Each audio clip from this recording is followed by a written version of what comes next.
بسم اللہ الرحمن الرحیم۔ السلام علیکم۔ ابو الحسن سراج رحمۃ اللہ علیہ کہتے ہیں کہ میں ایک مرتبہ حج کو گیا۔ میں طواف کر رہا تھا کہ میری نگاہ ایک ایسی حسین عورت پر پڑی جس کے چہرے کا حسن چمک رہا تھا۔ میں نے کہا، واللہ ایسی حسین عورت میں نے آج تک نہیں دیکھی۔ یہ اس کے چہرے کی ساری رونق اس وجہ سے ہے کہ اس کو کبھی کوئی رنج و غم نہیں پہنچا۔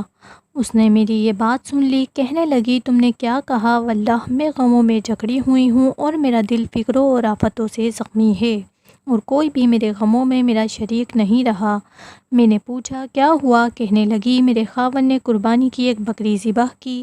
میرے 2 چھوٹے بچے کھیل رہے تھے اور ایک بچہ دودھ پیتا میری گود میں تھا۔ میں گوشت پکانے کے لیے اٹھی تو ان دونوں لڑکوں میں سے ایک نے دوسرے سے کہا، میں تجھے بتاؤں کہ ابا نے بکری کس طرح ذبح کی؟ اس نے کہا، بتا۔ تو اس نے چھوٹے بھائی کو لٹا کر بکری کی طرح ذبح کر دیا۔ پھر وہ اس کو ذبح کر کے ڈر کے مارے بھاگ گیا اور پہاڑ پر چڑھ گیا۔ وہاں ایک بھیڑیے نے اس کو کھا لیا۔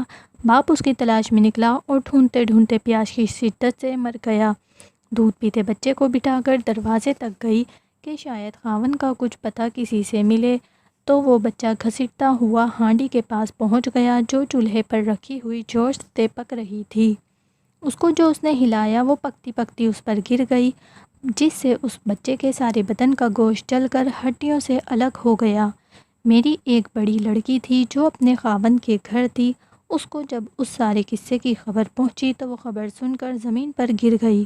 اس میں اس کی بھی موت ہو گئی، وہ بھی مر گئی۔ مقدر نے ان سب کے درمیان سے مجھے اکیلی کو چھوڑ دیا۔ میں نے کہا، ان مصیبتوں پر تجھے کس طرح صبر آیا؟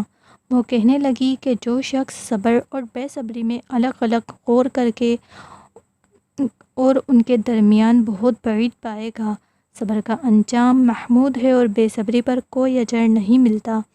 پھر اس نے 3 شعر پڑھے اور چل دی، جن کا ترجمہ یہ ہے کہ میں نے صبر کیا اس لیے کہ صبر بہترین اعتماد کی چیز ہے، اور اگر بے صبری سے مجھے کوئی فائدہ پہنچ سکتا تو کرتی۔